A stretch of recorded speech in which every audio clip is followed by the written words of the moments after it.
Кардар ойлонуп көрөйүн десе, эмне деш керек? Кардар бизде көп эле болот. Когда бир нерсе сатып атканда же презентация кылып бүткөндөн кийин, баасын билгенден кийин ал айтат, ойлонуп көрөйүн, тууганым менен кеңешейин, атам менен кеңешейин, бабушкам менен кеңешейин, зубной фея менен кеңешейин, дагы бир бөлө эксперт менен кеңешейин деп миллион шылтат алат. Ошол кезде эмне деш керек? То есть канча керек? Основной ойлонуп көрөйүн дегендин бир негизи Кардар түз айтпайт эч убакта.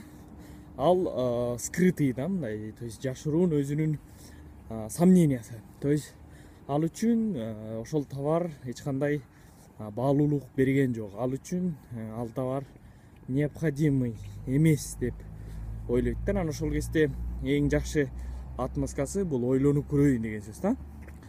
Эми аны тактап чыгарса болот. Бул биринчиси ойлонуп көрөйүн дегенде сиз эмнени ойлоносуз? То есть тактоочу суроолорду беребиз да. Эмнени ойлоносуз? Ким менен кеңешесиз депчи. Анан ошол кезде Кардар өзү да ойлоно баштайт. Чын эмнени ойлоном? Эми ойлонуш керек да десе, анда эмне алайынбы же албай эле коеюнбу деп эмне деп ойлоносуз дейсиз да. Дегенде Кардар дагы ойлонот да, тоже эмне деп ойлоном депчи. Анан чем больше суроо берсеңиз, Кардар ошончо анын сомнениясы жоголо баштайт да. И чем ошончо анын лишний баягы айтканда товарга ишенбесүү эмелери жоголот да, действительно.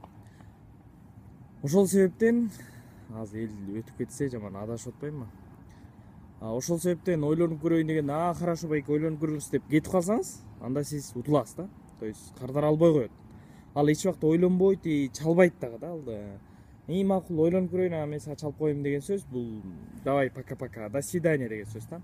Ошондуктан когда ойлонуп көрөйүн дегенде кайра сиз суроо бересиз. Эмнени ойлоносуз? Кеңешейин десе, ким менен кеңешесиз депчи. Ал адам действительно ушул товарды билеби? Действительно ушул товар менен колдонгонбу? Колдонгон десе, ооба канча убакыт колдонгон? Депчи.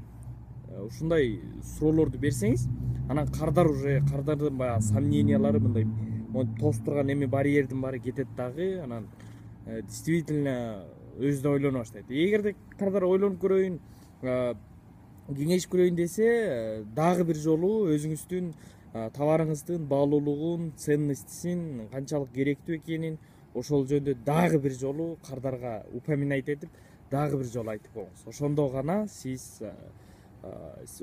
сиз Кардар үчүн эксперттигиңизди билдиресиз и товарды чыныгы билгенсиз. Эгерде ойлонуп көрөйүн десе кетип калсаңыз же товарды ценный баалуулугун айтпай койсоңуз, анда Кардар действительно албайт.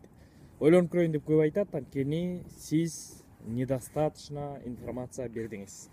Адам эгерде достаточно информация алса, эч убакта ойлонуп көрөйүн деп айтпайт. Ал либо акчам жок деп айтат. Акчам жок дегенде эле бул дагы бир шылдоо, аны кийинки видеодо айтабыз. Акчам жок десе же кредитим бар десе, эмне деп айтыш керек? Ошол видеону көрүш үчүн эми давай минимум алабыз, 100 лайк баскыла, и мен обязательно ошол видеону тарт чыгам.